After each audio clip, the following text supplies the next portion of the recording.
What's shaking, everybody? Let's talk about severe anxiety.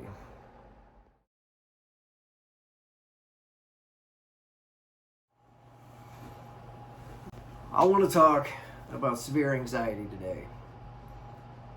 And the reason I really kind of bring this up is the first videos that I posted on YouTube, the first two videos, maybe three, they were about my struggles with anxiety. And those videos, you can tell if you watch them versus watch me now, you can tell that I was still pretty bad. But I was so much better than what I was, let's say a year before, even 6 months before. And what I dealt with well before that, and I dealt with it for maybe 2 or 3 years straight, was very, very severe anxiety. And I think I need to make this so that other people that go through it can search for something like this and they can know that they're not alone. Other people go through it as well. And hopefully it'll help them out.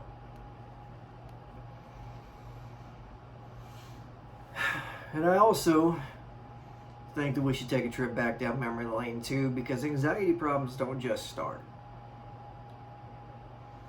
They begin way early on and they escalate as we get older due to certain situations and certain triggers.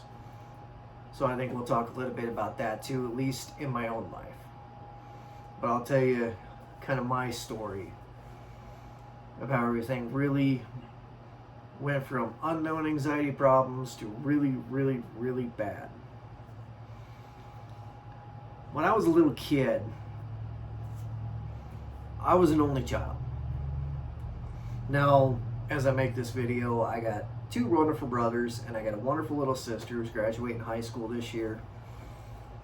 But we're thinking way back beyond that, way before that. As my oldest little brother, he wasn't born until I think I was 5. So this would be before that. And I can remember way back some stuff when I was 2 years old. I got an excellent long-term memory, horrible short-term memory. I don't know why. Anywho, so when I was little, I didn't have any real interaction with children my own age. Cousins would come around a couple of times a year and be able to congregate with them, but I was very good at keeping myself entertained. I mean, I had to be. And I can remember going out playing in the dirt with broken toys. We got out of garage sales, and I had my own little toy tools. I go out and pretend I'm helping Grandpa fix stuff, or when Grandpa was gone, I go do my own stuff, or Mom was gone, I go play with my little cars. And I had a milk box, the old hard cardboard milk boxes that put a shoestring through it, and those were my reins. It was my horse. Yeah, I come from small town Nebraska. I mean, that's we're cowboys. So as I got older and we went to preschool, it was very hard for me to make friends. Because I didn't have the social skills that other kids had, because I didn't grow up around other children. It was just the hand I was dealt. I'm not going to complain about it either way, because I come up with a different set of morals and values because of my grandparents and my parents. But I just didn't have the opportunity the other children had. So when you get into school, you try to make friends. You get a few ones here, a few friends here, and it was just hard. And I noticed, looking back even at kindergarten, I was just petrified to ask to go to the bathroom.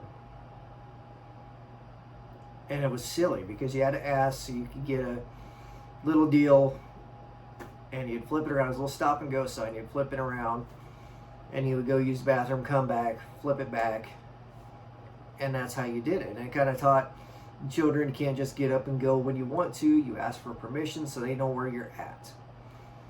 But I would never do that. As I got older, I got made fun of. I got made fun of because the clothes I wore, when they come from garage sales or whatnot. And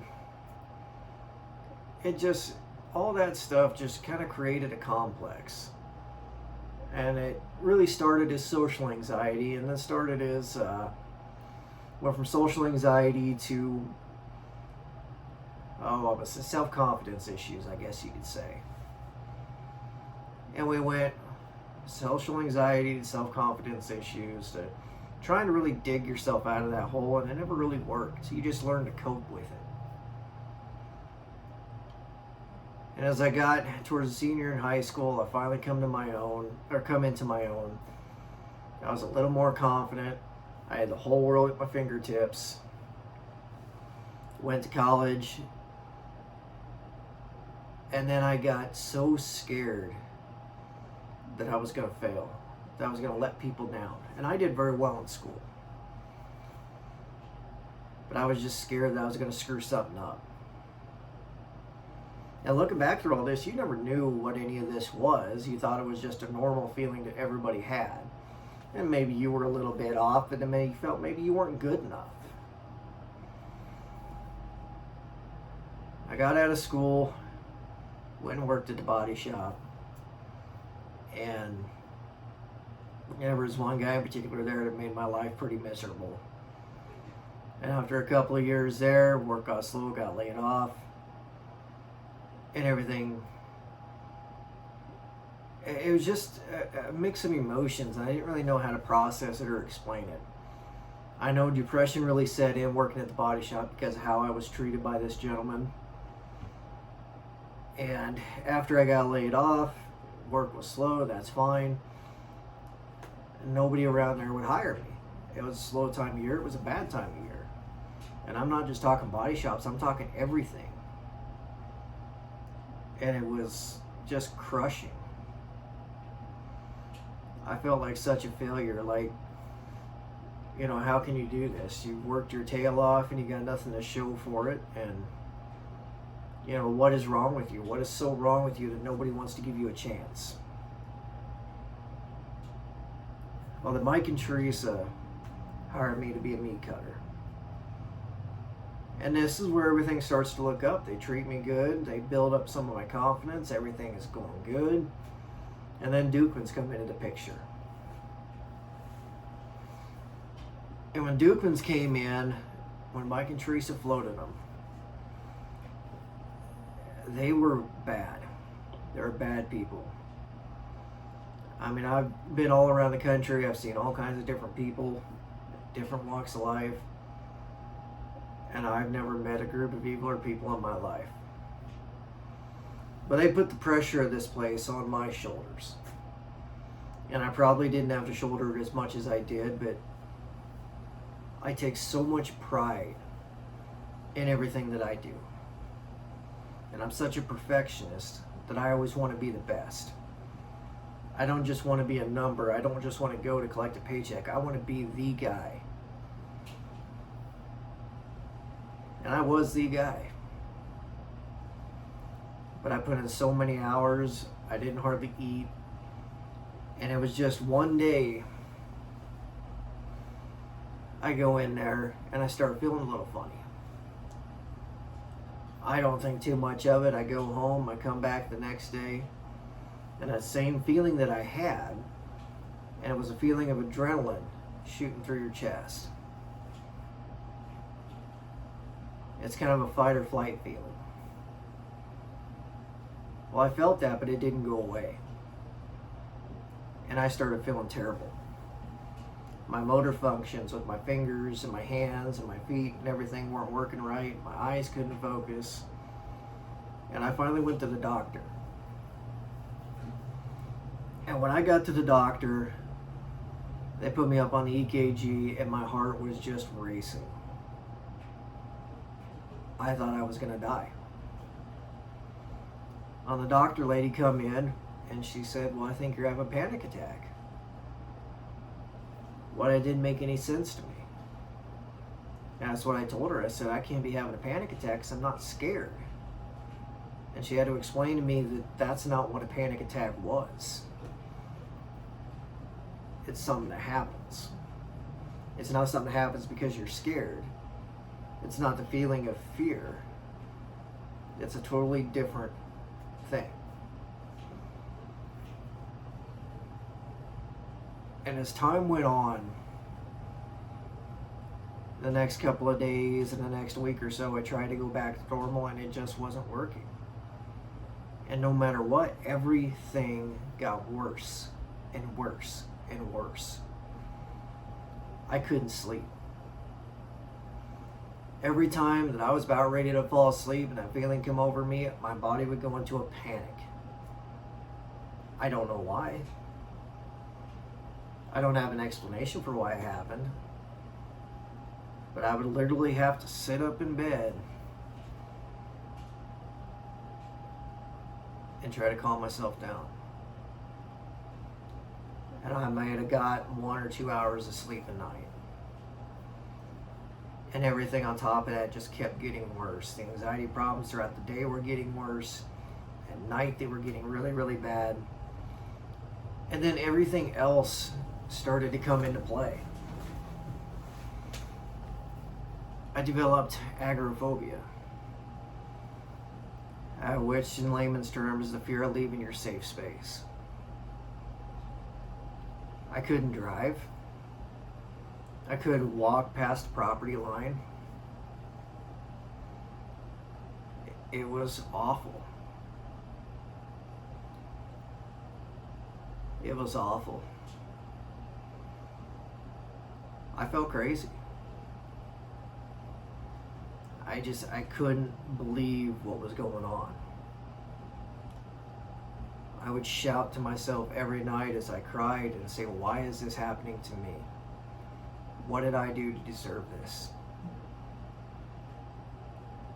They got people out here making everybody's life miserable and they're not suffering. I am.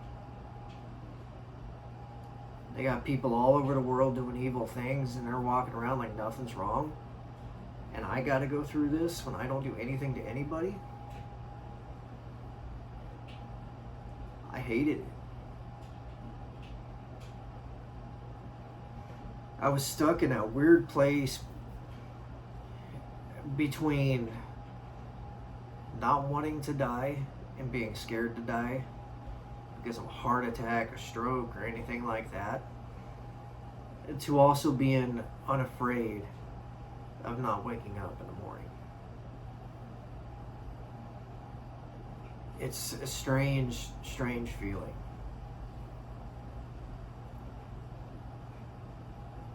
And I tried so hard to get better, and I tried so hard to get these feelings out of my head. And it never worked.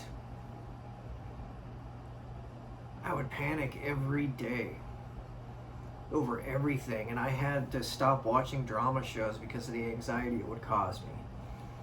I couldn't watch certain cartoons of all things because of the anxiety. I couldn't watch sports because of the anxiety, because of the suspense. It was horrible. I could barely function. I had a pressure in my head that made it feel like it was going to explode every single day. My brain had what I describe as a staticky feeling, like it's short-circuiting.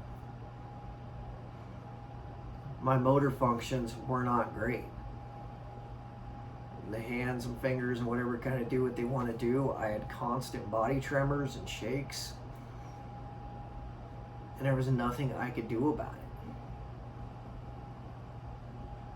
And you talk about feeling hopeless and helpless. And to make things worse, no matter who you talk to, everybody says, oh, we just don't think about that stuff. We just block that kind of stuff out. And if you're going through what I went through, you know we can't do that. If it were that simple, nobody would have these problems. There wouldn't be a need for a therapist or a psychiatrist or a doctor prescribing medications. There wouldn't be a need for journals. It's not that easy, but people don't go through it. They don't really understand it. They don't understand exactly the hell you're going through. It's hard. Even though you may have a couple of people in your corner, you still feel alone. you still feel like you're alone on this earth. And at certain points, you feel like you're outside of your body. Like the derealization really kicked in, and everything seemed way too real. And it seemed like you were standing outside your body watching someone else live your life, or like you were living in someone else's body, just going through the motions. Like everything is just a reaction. Like you have no control over anything. It's hard. You had horrible, impulsive, compulsive thoughts that go through your head, and there's nothing you can do about them. You know you're not going to do bad things to you, yourself, other people. You know nothing bad should happen, but you can't get those thoughts out of your head. Like worried you're going to die in a car crash, or worried there's going to be a fire in your house if you don't check everything a million times. And that, in and of itself, is OCD. It just gets blown out of proportion when these anxiety problems hit.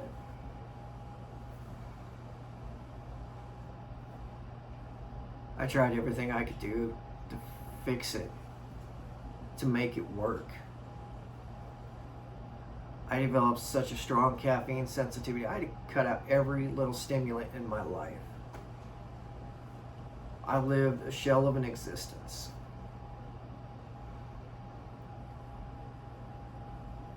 It was horrible. I mean, just your casual people that say they suffer from anxiety and pop a Xanax every now and then, versus people that go through the stuff that I've been through. Totally different. Being a little nervous over some situations is not the same of being terrified of every little thing in your life. Stuff that you should not be scared of. Being scared of things that nobody else is afraid of just because your anxiety tells you you have to be that way. And no matter how hard you try, you can't shut that off. Once anxiety kicks in hardcore, other problems start to happen. Depression, agoraphobia, so on and so forth. And I started to journal. And it was actually kind of crazy. If I look at my journals from when I started journaling to stuff later on, you could tell the progression I made. Even though I didn't feel like I made progress, you could tell I did just because of what I wrote. And it's kind of funny, the reason that I started journaling in the first place is when I was a little kid. We just moved into town. I think my little brother, my oldest little brother was born. He wasn't very old. I know he was able to walk, go around, do certain things, but I was just petrified of fire and the house burning down. And I had a dream that my little brother started a fire. And it was just horrible for like 2 days. And I called my grandma and I told her about it. I told my mom about it. And grandma said, well, write it down. Write it down, throw it away. So once I wrote it down, I noticed I felt better. That was the reason I started journaling. I figured, like, it can't hurt. It can't make anything any worse than it is now. And over time, it did help. It got those thoughts out. Got those thoughts out in a way that I wanted to say them. Wrote it on paper so it wasn't going to somebody that could judge me because of it, because I didn't need that kind of anxiety. And like going to a therapist costs money, psychiatrists cost money. And when you're going through severe anxiety like that, you always feel like you're going to be institutionalized. Like you're crazy. Like they're going to lock you up in a padded room and give you a lobotomy or, shock therapy or whatever. Or pop you full of, fill you full of so many drugs that you're just a zombie. Nobody wants that. And, that's really not the way that it works, but it's a fear that goes through your head. Like I say, when you're going through severe anxiety, you're not exactly rational. But I journaled a lot. I found music that would kind of calm me down a little bit. And I would put my earbuds in with the MP3 player, and I would go back to the alley, and I would walk back and forth on the property line. And I would go just a little further each day. And sometimes it was only a couple of steps, a couple of feet. And it took me, I want to say, like 4 months. I think about 4 months to reach the end of the alley. And I wanted to do backflips. I was so happy, so excited. Because that was such a huge accomplishment. It sounds stupid, but it was a huge accomplishment for me. And I used to, when I was walking back and forth, I used to try to find something beautiful. And I would force myself to do that, be it a flower or a tree or some grass or bird, anything. A cloud, doesn't matter. Just find something beautiful in nature. And that helped out with my agoraphobia. It kind of calmed my anxiety a little bit, but the nights were still rough, but I was finally able to start sleeping a little bit. But I really wanted to just avoid everything, every little trigger, everything that could cause me distress. And I just kind of come to the conclusion that I had to face a few of the fears. It took me about a year before I could drive again because of the agoraphobia. And when I was able to do that, I was terribly excited. I couldn't leave town, but I could drive to work and back. Horribly excited. But I would start watching little things, take things little by little. I drank a ton of water to keep it up. One big problem that I had with the anxiety is I always felt like I was short of breath.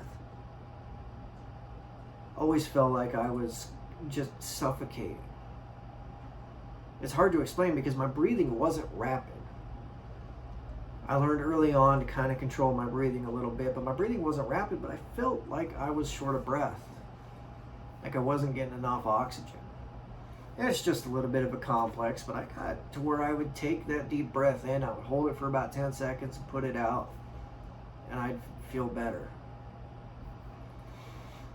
But I would do exercises like that, and I would get my water and everything else, and maybe some crackers, and I would go and I would intentionally set up stuff to watch things that would give me anxiety. Let's say like Nightmare on Elm Street. Slasher flick, it's not all that scary, but still anxiety inducing for me when I was going through these problems. And I would start watching those videos, and I would face that stuff head on. And the night was a little bit rough after that, but little steps like that helped me a little bit. And it got me to the point that you guys saw on my first couple of videos. I wasn't great, I wasn't cured, I wasn't fixed, but I felt better because I was making strides in the right direction. I drank herbal teas to calm me down. Like I said, I drank a ton of water. I didn't eat a whole lot. You guys with anxiety know when you're anxious, you don't feel hungry. You don't really want to do anything. You don't want to watch stuff on television. You don't want to listen to music. You don't want to do anything. You just want to disappear. You just don't want to deal with it anymore. Petrified to go to the doctor. You're afraid of what they might say. Or maybe you're adamant that you know what's going on, and you're afraid they're not going to give you what they want, or what you want. They're not going to give you the response you want to hear. Maybe you're terrified like I was that you have a brain tumor, or that you got a tumor in your chest, or that you got an embolism going on, and you're scared that they're going to tell you that. You're scared to take medications because when you start looking online and start reading all this stuff about the medications, it's terrifying. Nobody wants to take medication. Nobody wants to go out there and be put on a pill that's going to make them feel like a zombie. I know when I had my first panic attack, to calm my heart down, she gave me lorazepam. And that lorazepam pill made me feel like a zombie. There's other people that take it that feel great. It did not work for me.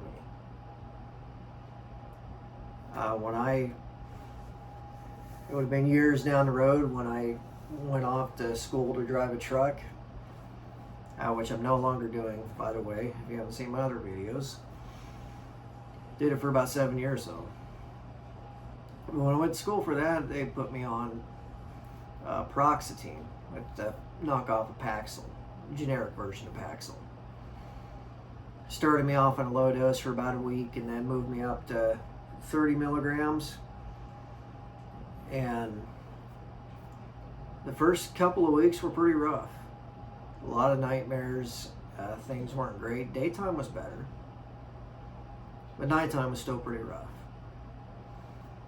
And we move on to when we got on to 30, things were doing pretty good. Year was up, went to that doctor. The doctor I was seeing was no longer there. The other doctor didn't even ask me how I was feeling, just wanted to move my prescription up. So weaned myself off of it. And I was doing pretty good.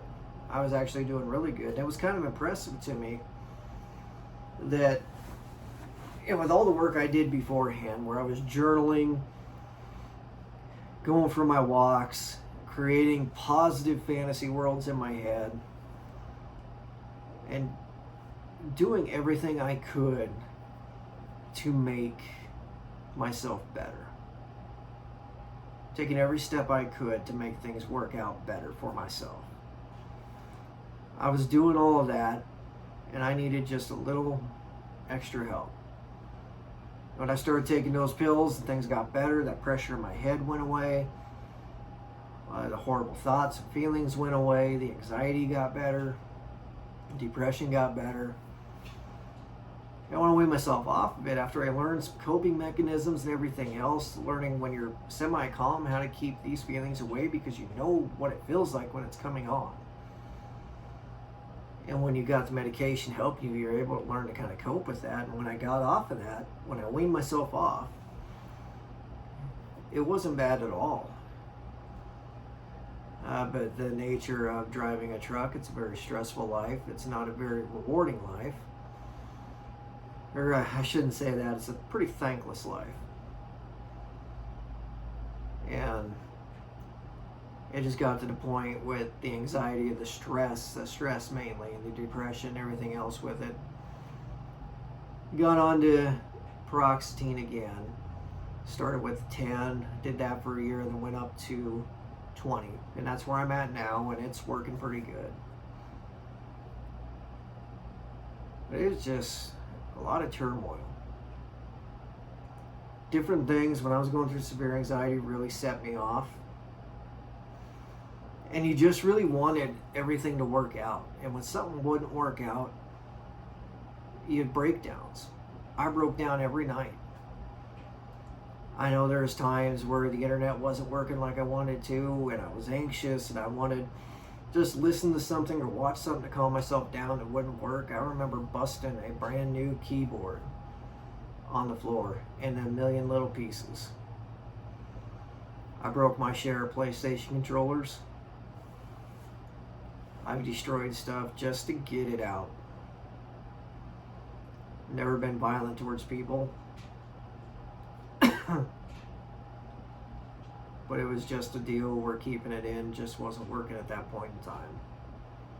And it was all because of that severe anxiety, the depression, everything else. Now there's times when certain people would come over, like it was at my grandma's house, that would make my anxiety just terrible because of how they acted. And it was, I don't know how to describe it. But all I can say is you guys are going through it. Every little thing that's going on in your lives, every little thing that seems to be falling apart, things are going to get better. And hopefully sooner than later. Because nobody wants to see anybody suffer. Nobody wants to see anybody go through the hell that is anxiety. especially someone you care about. You cannot shut those thoughts off, no matter how hard you try. And I know through a lot of hard work and dedication, I was able to help myself out a lot. I know when I think it may have been 3 to 4 months, maybe not quite that long, before I started journaling. Just because I didn't know what else to do. And it was just baby steps, little by little. Going to journaling, to the walks, to the positive imagery, to, oh goodness, the water and everything else. Trying to keep myself calm. Trying to get those bad thoughts out of my head. Trying to keep my mind occupied so I wasn't thinking about other stuff. Because dead space in your mind is dangerous space.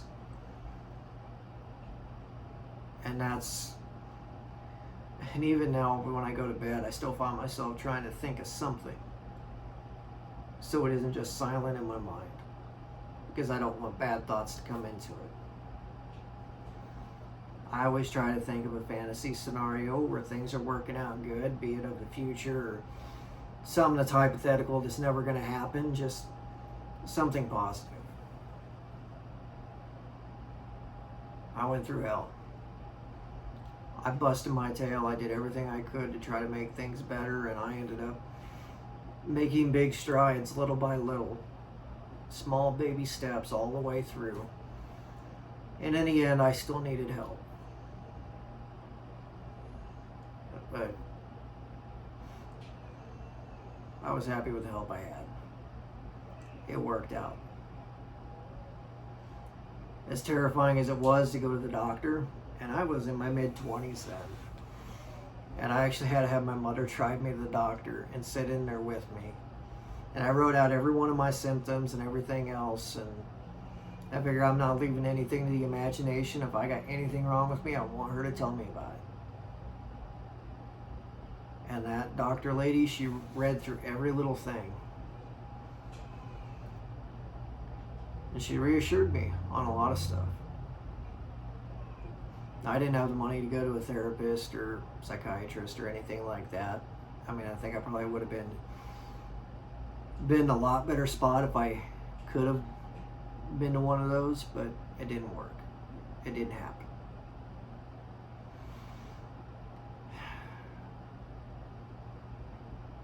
But everything happens for a reason, I guess. A miserable reason, it seems like, but a reason nonetheless. Now, is all my anxiety gone now? Is all my OCD gone now? Goodness no. I still got horrible OCD. And I shouldn't say horrible. It's not as bad as it was with my severe anxiety problems. With constantly checking stoves and heaters and furnaces and water heaters and constantly checking all the faucets and checking every single plug in the house. And it's not like that anymore. I still do some compulsive stuff, but nothing like it used to be. Is my anxiety completely gone? Goodness no. But it's to a level now that is manageable. There's a level now that I can calm myself down, or I know what it is, and I can make adjustments to what I'm doing that day or at that moment to make things better. And it works. So like I said, guys, those of you suffering with severe anxiety, y'all aren't alone. As alone as you feel right now, lots of people have been through it. There is a light at the end of the tunnel. But this whole bit with anxiety and depression and OCD and everything else is like a big roller coaster. You got your good days and you got your bad days. And it just happens that a lot of those downs seem like they last forever. Sometimes it feels like an eternity. But it's not going to rain all the time. You are going to see the sunshine again. I can promise you that.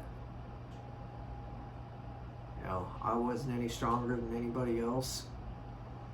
I felt like the weakest person on earth when I was going through this. But I fought. I figured if I was going to go down, I was going to go down swinging. And I made it.